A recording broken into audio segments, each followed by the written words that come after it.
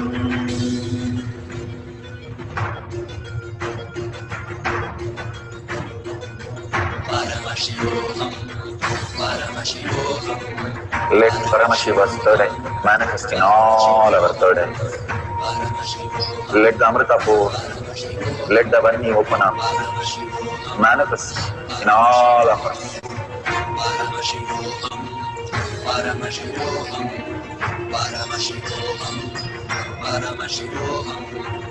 Let Paramashiva overflow, manifest the powers in all our third eyes. Om Nithyananda Paramashivoham.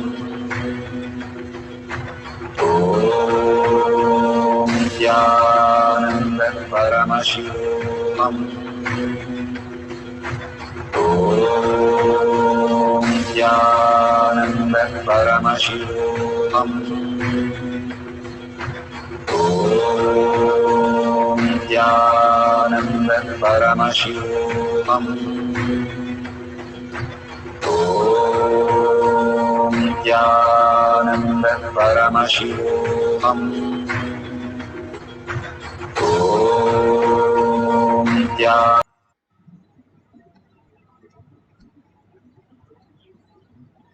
So beautiful. Whatever prasada Bhagavan has given, whatever you have experienced now and you have written down, please share with the other partner that whatever healing or scanning that you have done for the other person, tell them to verify with their physician and then take it to consideration. But verify authentically all the details. And if you have just done healing, ask them how their experience is. We'll have one more cycle of body scanning, scanning the other person and giving them all that Paramashiva reveals for them. Contributing in others' life is all we are. Bhagavan beautifully said, all others are nothing but the shapes, colors, sizes of our own reflection. And how we see in a mirror, if the mirror has so many small mirrors, we are seen in that so many mirrors as ourselves. Same way, each one of them, it's like photo mosaic. All of them are different forms of ourself as our reality. And simply we will understand the greater science once we understand that we are manifestation of the reality. And completely all that exists is a manifestation of Paramashiva, and everything that happens is a manifestation of Parashakti. And simply we experience that oneness, we also start understanding the higher science, higher reality, waking into that state, the quantum space, how we exist as a subtle and subtlest things. We can start manifesting more and more the quantum space, quantum reality, and entangle in the beautiful quantum entanglement to understand the science. Bhagavan is making it very easy for each of us to just do a power manifestation and make us experience that quantum space, the Paramashiva space in each of us as our reality. So let's start chanting the Mahavakya. Let's sit straight. We'll have one more cycle of body scanning. Tell the same person or a different person how you're going to scan them for their problems and how the healing will simply happen. When somebody asks Bhagavan how the healing happens, he just says, you're constantly regenerating. When you're regenerating, you copy the mind, old patterns into that cell. So I stop that to happen by holding that Paramashiva space in you so that the old memories, the past is not carried over. When we entangle, have the quantum entangle, the same thing. When you are in deep meditation, chanting the Mahavakya, entangling with Bhagavan, you're not copying your past, but creating a new reality.